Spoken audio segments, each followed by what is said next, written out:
弟兄姐妹平安，我们今天要来读以赛亚书第11章1到11节，其中的第2节这样说：上主的灵要降在他身上，赐给他智慧聪明，赐给他谋略能力，赐给他知识和敬畏上主的心。这是第2节这样说。这个他是谁呢？看起来是一个大有能力的人，是上帝所应许给在困难的时候的他所爱的人民的一个盼望。今天虽然只有11节，11节里面却说明了这位上主怎么样子在历史中要来掌王权，要来居首位。有学者讲，这第11章其实是犹大国他灭国之后归回之后，上主再次来应许他的百姓，当他们归回，在那个被灭巴比伦的这个时代在波斯回到这个耶路撒冷的时候，要赐给他们一个新的王。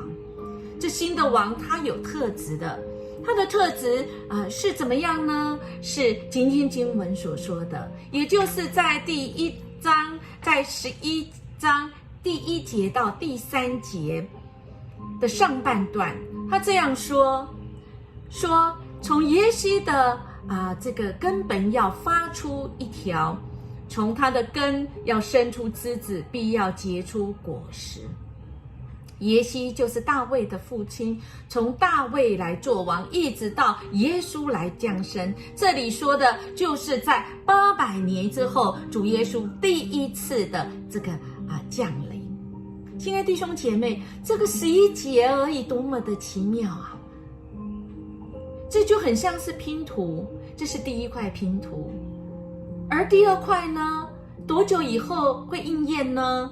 我们来看，就是在第3的第下半部到第5节的地方，要说耶稣第2次再来。我们有没有看过那个图案？就是众山之间，我们好像看到第1座山跟第2座山重叠，我们觉得第1座跟第2座很近哦。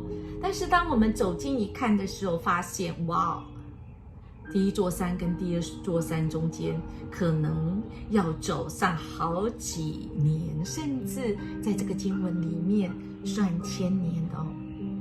也就是耶稣第2次再来，我们的主早就已经应许给我们，就是那个行审判不凭眼见，断是非也不凭耳闻的，他却要以公义审判贫穷人，以正直判断世上的谦卑人，以口中的杖击打世界，以嘴里的气来杀戮恶人。耶稣再来的时候，他要替你我来做主，当然他也要施行审判。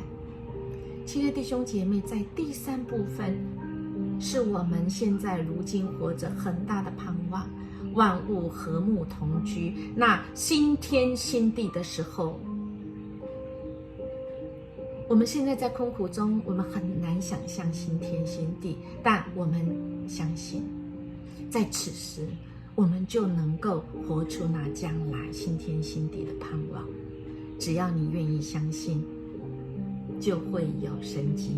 真的，愿我们怀着盼望活出每一天。我们一起来祷告。大全能的上主，愿你的国度降临，愿你的慈爱与公义运行在这地上，让我们一直顺从你主权的行使。奉主耶稣基督的名求，阿们。